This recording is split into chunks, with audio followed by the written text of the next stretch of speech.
하면 돼요? 여러분 반갑습니다. 이영입니다. 제가 오늘 좀 여러분께 신경 고백 그리고 앞으로 일어날 뭐 몇 가지 일들에 대해서 이야기를 좀 나누고자 카메라를 켰습니다.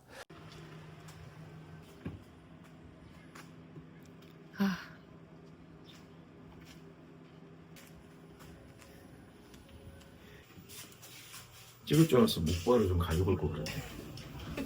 내가 목발을 일부러 안 가져. 근데 왜 그냥 다니시는 거예요? 어차피 다 끊어졌으니까. 어차피 끊어져서 더 일을 게 없다는 건가요? 제가 운동을 좋아하는 걸 아마 저와 함께 오랫동안 참여하신 분들은 아실 텐데, 안타깝게도 지난주 토요일에 며칠 전이죠. 이제 20대 청년들과 한번 이겨보겠다고, 그들을 이겨보겠다고 하다가 회심의 슛을 딱 때리는 순간 큰 충돌이 좀 있었고요. 그 슛을 끝으로 저는 뭐 축구 선수는 아니지만 참 운동을 사랑하고 이랬던 사람으로서 이제는 그만해야 될 시기를 마주하게 된 게 아닌가 합니다. 한 개 빼고 모든 인대가 다 끊어졌다 그러고요. 또 반원쌍 연골이 아주 안 좋은 부위가 찢어졌대요. 제가 사실 15년 전인가에 축구하다가, 그때도 축구하다가였는데 발이 부러졌어요. 그래가지고 16주간의 굉장히 고통스러운 재활 기간을 거쳤는데, 재활을 잘하고 또 그놈의 축구를 또 하다가 지금으로부터 약 10년 전에 오른쪽 무릎 십자인대가 완파되는 사고를 당하게 됩니다. 그때 의사 선생님이 저를 보고 축하합니다. 군대 안 가셔도 되겠어요? 이딴 말씀을 어쨌든 그때도 굉장히 고통스럽게 수술받고 재활하고, 하지만 뭐 평소에 운동을 워낙 좋아했고 뭐 체질적으로 회복이 빠른 편이어서 또 금방 재활에 성공을 하고, 또 지난 10년간 축구 감독으로서 또 스트라이커로서 저희 팀에 골 넣는 역할을 열심히 해왔는데, 제가 이 영상을 올리는 이유는 수술을 앞두고 있어요. 그래서 아마 이제 무릎 수술을 해보신 분들은 잘 아시겠지만 한 2주 정도는 이 통증 때문에 사실 다른 활동을 하기가 좀 쉽지 않습니다. 그래서 한 2주 정도는 아예 활동이 좀 어려울 것 같아요. 지금 면접을 막 열심히 보시는 분들도 있고, 또 이직을 준비하시는 분들도 있고, 또 이 모양 저 모양으로 저와 함께 오프라인, 온라인으로 소통하는 많은 분들이 계신데, 제가 한 2주간의 공백을 피할 수 없다라는 점에 대해서 여러분께 양해를 좀 구하고 싶은 부분이 또 하나 있고요. 또 제가 정말 다양한 활동들을 했어요. 최근에 특히 대학교들에서 여기저기 요청이 굉장히 많고, 또 정부에서도 고용노동부를 중심으로 되게 다양한 도움의 요청들이 있어서 마구마구 하고 있던 중이었습니다. 또 많은 기업들이 컨설팅 요청도 있어서 기업들 다니면서 컨설팅, 자문, 또 프로그램도 같이 하고 이런 것들을 되게 활발하게 하고 있던 와중에 갑자기 뜻하지 않게 멈춰야만 하는 그런 상황에 처하게 된 거죠. 또 지금 저희 회사는 이사와 건축을 앞두고 있습니다. 제 방송 오래 보시는 분들은 아시겠지만 저는 언젠가는 건축에 대한, 건설에 대한 비즈니스에 도전할 생각입니다. 그래서 그런 것들을 한번 실전으로 해보기 위해서 저희가 쓸 건물을 지금 먼저 건축을 막 하고 있던 중이었거든요. 이런 정말 폭합적이고 중요한 시기에 저의 부주의, 또 저의 어떤 부족함으로 인해서 잠시 멈춰야 되는 상황이 좀 의도치 않게 됐어요. 아마 많은 분들이, 우리 구독자분들이라면 많은 분들이 저와 상황은 좀 다르겠지만 아마 비슷한 감정을 느끼시는 경우가 많지 않았을까. 뭐 어떨 때는 그게 서탈일 수도 있겠고요.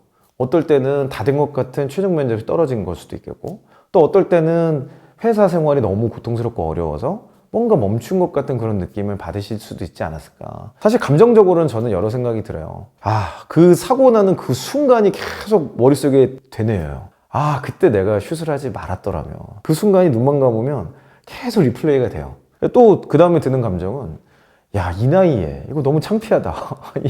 40대 중반에 20대 청년들이 이겨보겠다고 너무 민망하고, 또 지금 제가 이미 외부 일정이 되게 많은데 그걸 취소를 저희가 요청드려야 되는 수많은 기업과 또 정부 지자체 그리고 대학들 너무 민망해요. 너무 민망하고 죄송하고, 또 저희 직원들 막 지금 회사 이전을 앞두고 있는 이 시기에 제가 막 같이 짐도 나르고 또는 디렉션도 주고 막 이래야 될 상황에 미안하고 그런 감정이 막 많이 들고요.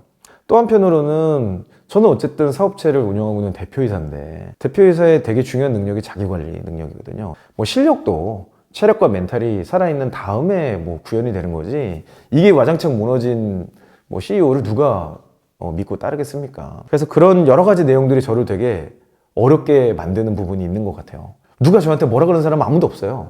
근데 그냥 나 스스로 이런 생각에 계속 어려움을 겪는 거야. 아마 우리 구독자분들도 상당 부분 그럴 수 있어요. 뭐가 생각대로 안 됐을 때. 누가 막 뭐라 그런 분도 있겠죠. 근데 그렇지 않더라도 스스로 막 올가매면서 그렇지 아이고 바보 빙신 막, 나는 어떻게 해야 될까 나는 못하겠어 막 이런 생각들을 하시는 분들이 많이 있는 것 같아요. 제가 댓글이나 실제로 만나보면 그런 것들이 많은데, 그래서 저는 저의 이런 상황을 여러분께 투명하게 공유하면서 이것조차도 여러분에게 메시지가 되면 좋겠다라는 생각을 하게 됐습니다. 제가 여러분께 그동안 되게 많이 보냈던 메시지들이 있어요. 그거를 제가 다시 돌아보면서 그 메시지가 저한테 다시 부메랑처럼 돌아오더라고요. 뭐 많은 메시지가 있었지만 뭐 자소서 쓰는 법, 면접 잘 보는 법, 뭐 이런 다양한 내용들이 물론 있었겠죠. 근데 그거는 다 스킬에 대한 내용이고, 이런 삶을 바라보는 태도나 관점에 있어서 제가 여러분께 제일 강조했던 거가 그럼에도 불구하고라는 그물정신이었어요. 근데 그럼에도 불구하고라는 걸 통해서 전달하고 싶었던 건 이런 거였어요. 내가 원하지 않은 상황이 되더라도 그 안에서 긍정성을 찾자. 그래야 의미를 찾을 수 있다. 저한테도 그럼에도 불구하고 지금 어떤 긍정성을 찾을 수 있을까? 갑작스런 이 사고를 어떻게 바라볼까에 그럼에도 불구하고라는 단어를 대입하기로 결심을 했습니다. 또 두 번째는 환경이 여러분을 성장시키는 게 아니라 여러분의 성장 관점 때문에 여러분이 성장하는 거라고 여러 차례 강조를 했죠. 그래서 반복되는 업무 또는 뭐 심지어 조소기업이라 하더라도 내가 그곳에서 배울 수 있는 걸 찾을 수 있는 사람이 분명히 있고, 그런 사람이 결국 커리어를 성장하게 된다. 그래서 저도 이 과정을 통해서 어떤 성장을 할 수 있을까라는 것들을 고민하게 됐습니다. 또 세 번째가 감사가 회복의 열쇠라는 말씀을 여러 차례 드렸죠. 뭐 내가 원하는 대로 되지 않고 힘들고 어렵고 이래도 그럼에도 불구하고 감사할 수 있는 부분이 분명히 있다. 이 감사할 수 있는 부분만 찾는다면 사실 인생 자체를 되게 풍성하게 살 수 있는 것 같아요. 그래서 저도 이 회복 탄력성, 뭐 의미는 좀 다를지 모르겠지만 감사라는 것을 이 상황 속에서도 찾는 것을 여러분께 보여주고 싶었어요. 그래서 저는 이 시기를 이렇게 해석하고 규정하기로 결심했습니다. 첫 번째는 속도 조절과 방향성 점검의 리셋 기간으로 삼기로 결정했어요. 그러니까 지금 제가 되게 막 바쁘게 다닐 때였어요. 막 지난 주만 해도 벌써 제주도 출장 다녀오고 강원도 출장 다녀오고 거의 매일 기업들 다니고 뭐 대학 지자체를 막 다니고 있었고요. 정신없이 바빴죠. 속도를 조절하면서 정말 이 방향성이 맞는지를 진지하게 검토하고 점검하는 시간으로 이 시간을 사용해야겠다. 그리고 두 번째는 지금도 물론 통증이 있지만 수술을 하게 되면 그때부터 굉장히 고통스럽고 아프고 뭐 이제 그런 회복의 시간을 거치겠죠. 그때 익숙한 것에 대한 감사가 회복될 것 같아요. 그래서 어쩌면 여러분도 이 영상을 지금까지 보고 계시다면 그냥 이 형 어떻게 아프겠다, 뭐 힘들겠다, 뭐 이 형 화이팅 이런 생각도 물론 너무 좋고 감사하지만 여러분도 너무 익숙해서 참 감사를 놓치고 있었던 건 없는지 한번 돌아보시는 시간이 되면 좋겠어요. 세 번째로 제가 이제 부재한 이 기간 동안 저희 직원들이 되게 잘 해내고 또 이 과정에 또 다른 돌파가 있을 거라고 저는 믿습니다. 리더라는 게 그런 것 같아요.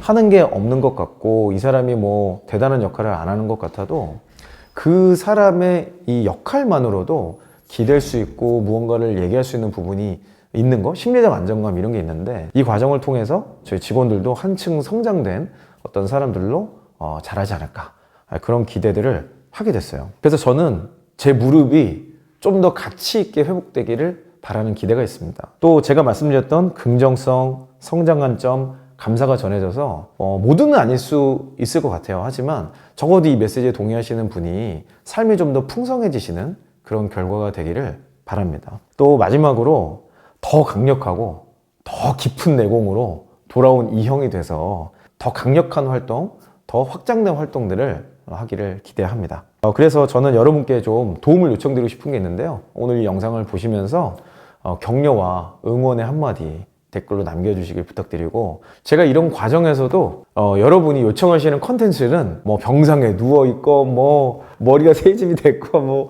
여러분 보기 좀 괴로울지 몰라도 어떤 형태로는 한번 도전해 보도록 하겠습니다. 이 시기를 밝고 긍정적으로 또 성장지향적으로 도전했으면 좋겠다라는 컨텐츠의 내용이 있다면 댓글을 달아주세요.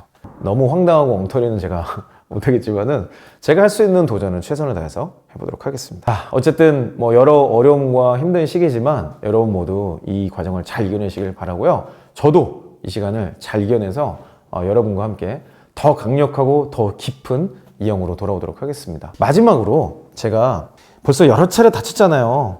그래서 어제 밤에 기록을 좀 찾아봤어요. 그랬더니 2015년, 정확히 10년 전이죠. 10년 전 가을에 제가 SNS에 올렸던 글이 하나 있더라고요. 그거를 낭독하면서 2015년의 이 형이 2025년 우리 구독자 여러분들에게 보내는 편지로 오늘 영상을 마무리하고 싶습니다. 자, 눈을 감고 들으세요.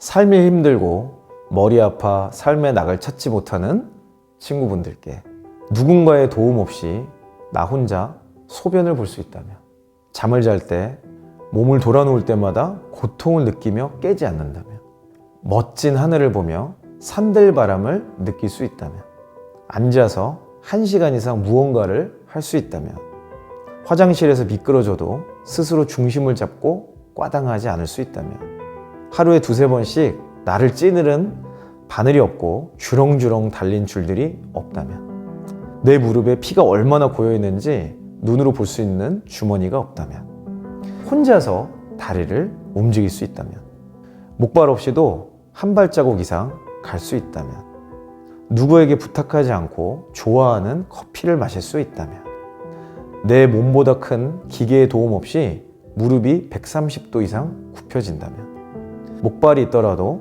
발을 디딜 수만 있다면, 출퇴근을 대중교통으로 다닐 수 있다면, 심지어 걷고 뛰고 수 있다면 당신은 놀라운 행복을 누릴 자격이 충분합니다. 스스로 매일 볼 수 있는 하나하나의 행복 선물 리스트입니다. 이걸 열어볼 때마다 나눠야겠다 생각했습니다. 날마다 행복함이 하나씩 추가되는 이 기쁨을 누리는 제가 부럽다면 십자인대 하나만 끊어보시면 됩니다. 부디 이런 소실 없이도 행복한 당신의 삶을 누리게 되기를 축복합니다.